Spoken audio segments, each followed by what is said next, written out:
Ora bem, houve várias pessoas que me perguntaram se eu não podia fazer um vídeo sobre o que se passa hoje, a situação caótica que se está a vislumbrar e o que é possível fazer. Bom, eu vou fazer uma coisa relativamente pequena e fora um pouco daquilo que é o meu hábito, mas vou chamar-lhe a revolução e a contra-revolução hoje. Ora bem, mas a primeira pergunta é óbvio. Então, mas há agora uma revolução? Está a correr alguma revolução? Está a correr uma guerra? Está... Exatamente. Bom, está a correr uma revolução à escala mundial e que vai envolver toda a gente que não corresponde ao governo, ao modelo que tinha sido estimado por Karl Marx, por Engels e por Lenin, que era uma revolução do proletariado contra os ricos. Não é isso que está a acontecer, mas é uma revolução como epifenómeno, isto é, como consequência de um caos generalizado que está em marcha. E está em marcha a caminho daquilo que é a lógica das três guerras mundiais, de um dos maiores estupores que viveu à superfície da Terra e que se chamou Albert Pike. Albert Pike foi um general do Sul na Guerra Civil americana, que embora tivesse nascido no norte, foi para o sul para defender a escravatura, é um pulha inqualificável que criou o Ku Klux Klan e, além do mais, se propôs e acabou por patrocinar o assassinato de imigrantes irlandeses porque eram católicos. É um conhecido satanista luciferiano que escreveu uma obra célebre chamada Moral and Dogmas e que propôs esta teoria das três guerras mundiais numa carta célebre escrita a Giuseppe Mazzini, um dos colegas do Garibaldi na unificação italiana. A carta é de 15 de agosto de 1871. Era impossível fazer aquelas previsões em termos normais, e não vou mais longe do que isto. Bom, ora bem, é este modelo das três guerras mundiais consecutivas, em que a última seria, digamos, uma guerra de tipo apocalíptico e universalizada, que está em marcha naturalmente desde 1914, não é verdade? É curioso que as testemunhas de Jeová dizem que o fim dos tempos começou em 1914. Bom, aí não falham muito o tiro. E, portanto, estamos nisto há mais de um século. Bom, e é exatamente este modelo que foi aperfeiçoado. Em primeiro lugar, com a destruição das monarquias dos grandes impérios, não é verdade? A monarquia otomana, a monarquia do alemã e do Império Alemão e todo o seu Império Colonial, e depois também a, a Áustria-Hungria, o Império da Áustria-Hungria. Tudo isto foi desmantelado com a guerra e, portanto, curiosamente, nós fomos precursores neste de destruição da monarquia com a Revolução de 1910, que é um bocadinho anterior ao início da guerra.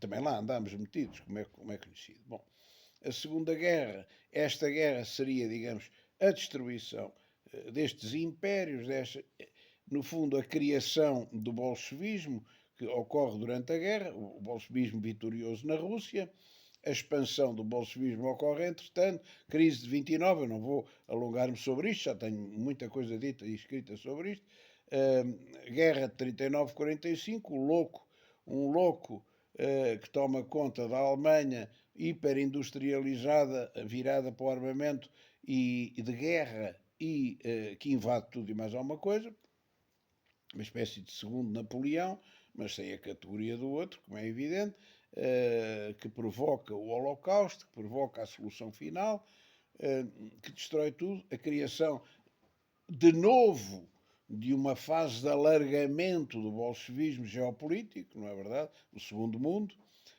a criação da libertação do Império Colonial, dos impérios coloniais todos, que ficaram presas dos dois mundos em concorrência, quer do mundo comunista, quer do mundo capitalista.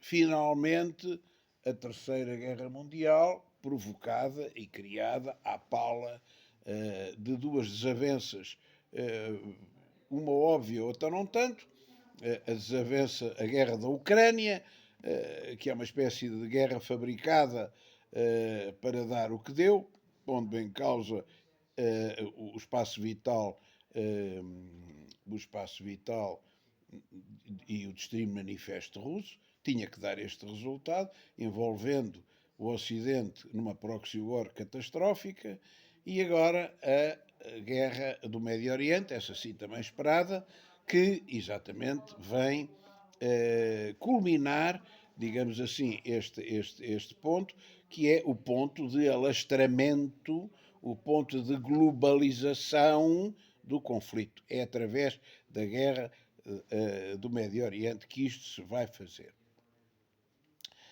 A primeira destas duas guerras teve uma vantagem na lógica da revolução, que foi a destruição dos arsenais e das reservas de armamento do Ocidente, exaustão da economia ocidental provocada por uma crise anterior, que é a da pandemia, ela também fabricada e agravada com as sanções, aquelas sanções à Rússia que reverteram contra o próprio Ocidente, que teve que pagar os combustíveis e a eletricidade e o gás e o petróleo de uma forma muitíssimo superior, e finalmente a crise demográfica que resulta de uma catastrófica migração para o Ocidente, designadamente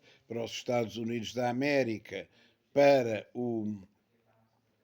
a Europa, criando, enfim, aquilo que se sabe, a crise catastrófica humanitária da abertura da fronteira sul dos Estados Unidos, com milhões e milhões e milhões de imigrantes que vão viver à custa do sistema americano e que não têm emprego e que não podem concorrer com esse mesmo sistema, nem para esse mesmo sistema, e a nossa crise demográfica europeia, com a invasão, não tem outro nome, a invasão de migrantes que vêm de toda a parte, designadamente muçulmanos, e que criam gravíssimos problemas.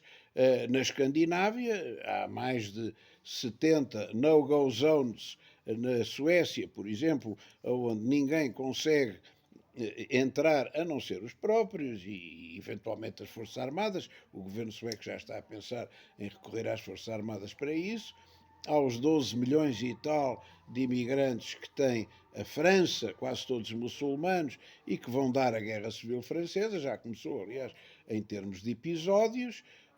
A Alemanha, que está no lindo estado em que está e que faz crescer a extrema-direita em todos os estados da Federação. A Espanha, que tem problemas. A Alemanha, só em termos de muçulmanos, tem mais de 5 milhões de turcos. Só turcos, não estamos a falar de outras coisas.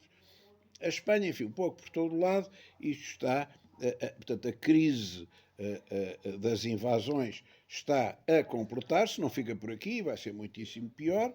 Portanto, a crise demográfica agravando a própria crise económica, sobrecarregando o Sistema Nacional de Saúde, sobrecarregando o Orçamento de Estado, sobrecarregando o problema da habitação, sobrecarregando o problema do emprego. Tudo isso já está em marcha. Portanto, isto é uma revolução, não é uma guerra, é uma revolução. É bom que as pessoas abram os olhos. E finalmente temos a guerra do Médio Oriente, que acontece no confronto entre natos e aliados,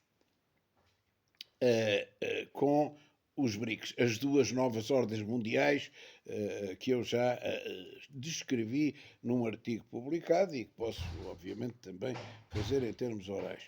Estas novas ordens mundiais são novas ordens mundiais que conflituam uma com a outra no que toca à hegemonia. São parecidas, no fim e ao cabo acabam numa ditadura económica ou política, subjugando a maior parte das pessoas, que é sempre a carne para canhão, e criando dois sistemas de controle financeiro, económico e monetário através da implementação de moedas eletrónicas, CBDC, Central Bank Digital Currency. Cuidado, isto é a arma da ditadura. A arma da ditadura. Quais são as interrogações nestes dois campos que estão cada vez mais nítidos? Há campos que são nítidos. Quem é que está com o Ocidente? É a NATO, portanto, o Canadá, os Estados Unidos e os aliados da NATO, o Japão, a Coreia do Sul, Taiwan, a Austrália, a Nova Zelândia, enfim, isto é o óbvio. É o óbvio.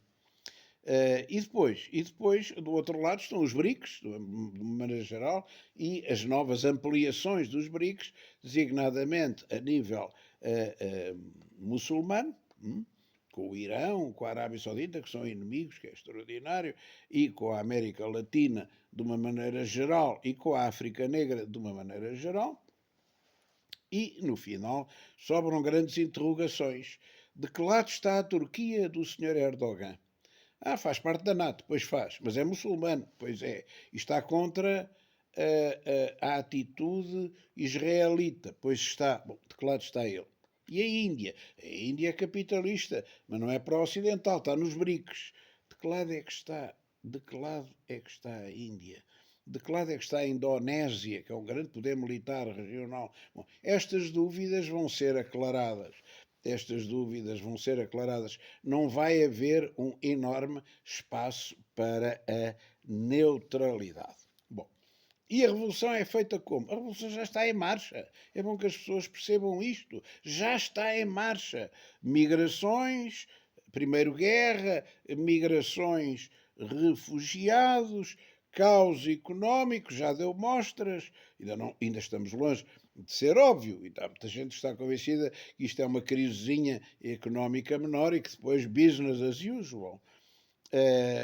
Quando a causa económica se instalar, martial law, regime de exceção, confinamentos, racionamentos, queda da moeda, implementação dos CBDCs, o Banco Central Europeu quer pôr o CBDC na Europa em 2025, não falta assim muito tempo. Bom, as mortes em exponencial. As mortes exponencial. Sim, exponencial. Mas não é só da guerra. A guerra, com certeza, que mata, não sei, se tiverem morrido 400 mil partidários da Ucrânia e 200 mil russos, já temos aí 600 mil. As mortes matam muita gente. Quantas pessoas é que já morreram na crise de Israel e da Palestina? Não faço ideia. Mas isso ainda é apenas uma amostra. Isto ainda é apenas uma amostra, porque quando as mortes estiverem em convergência, em somatório, através do caos, através da fome, através da doença e através do suicídio, que é uma coisa que ninguém conta, aí teremos números de veras assustadores. Bom, e portanto, a questão que se põe é e o que fazer? O que é que a gente pode fazer perante isto? Não há nada a fazer? É suicidar-nos? Essa é que é a solução? As pessoas suicidarem-se? Não. É claro que o problema das massas e o problema da maioria silenciosa é que é silenciosa. É maioria e é silenciosa. São dois problemas. É a maioria e é silenciosa. Isto não vai mudar muito. As maiorias são, por definição, silenciosas. Ora bem, mas, obviamente, que a força normativa dos factos obriga a uma resistência. E essa resistência provocará, e agora estou a falar do passado, sempre que houve um nazismo ou um comunismo, apareceu uma organização resistente, que aliás, durante a guerra da ocupação nazi da França, se chamou résistance. A palavra não é minha, não estou eu a inventar. Vai haver uma resistência. Qual é a natureza dessa resistência? Ela é naturalmente clandestina, é até armada, não é só exclusivamente, mas também é armada, as pessoas ajudam-se umas às outras, funciona num sistema bottom-up, ou seja, é organizada de baixo para cima e é um poder paralelo. É um poder paralelo que foge ao controle dos Estados e do poder organizado. Portanto, é inexorável que, perante esta situação, se criem, se organizem resistências neste sentido. A crise da moeda provoca, e o colapso económico provocará a necessidade de criar novos instrumentos de troca. Vamos assistir à troca direta, mas não é solução. Não é solução. E, portanto, não percebo como é que ninguém antecipa a possibilidade e a certeza da necessidade de criar novas moedas. Novas moedas. Com valor intrínseco. Não se percebe. É claro que os governos contrariarão isso, mas a força normativa dos factos da resistência é sempre superior aos governos. Não há maneira de impedir que isso aconteça. No caos da Primeira República Portuguesa, as câmaras imprimiram dinheiro camarário, as chamadas cédulas que só tinham valor de pagamento dentro das fronteiras da própria Câmara Municipal, dentro do município. Foi uma solução. O Salazar acabou com isso, claro, tinha uma visão nacional e nacionalista. Mas isso foi um recurso. Há sempre um recurso possível, este até foi institucional, para obviar a uma política maldita, assassina, controladora, fascista, comunista, que nos querem impor. E depois, quer a maioria silenciosa goste, quer não, é preciso recuperar os chamados instrumentos ideológicos. Não vamos sobreviver sem religião, não vamos sobreviver sem história, não vamos sobreviver sem tradição, não vamos sobreviver sem ensino. É bom que as multidões acordem, porque há um papel da própria sociedade civil nesta restauração. E se não podem se matar, porque até é a única solução que sobra, é suicidarem-se ou deixarem que os outros as matem. Portanto, a escolha é só esta. Lamentavelmente não há mais. Aquilo que se propõe às pessoas é resistam, organizem-se, retomem o caminho certo ou abandonem-se à morte e ao suicídio, porque eles vêm ter convosco. Muito obrigado e até qualquer dia.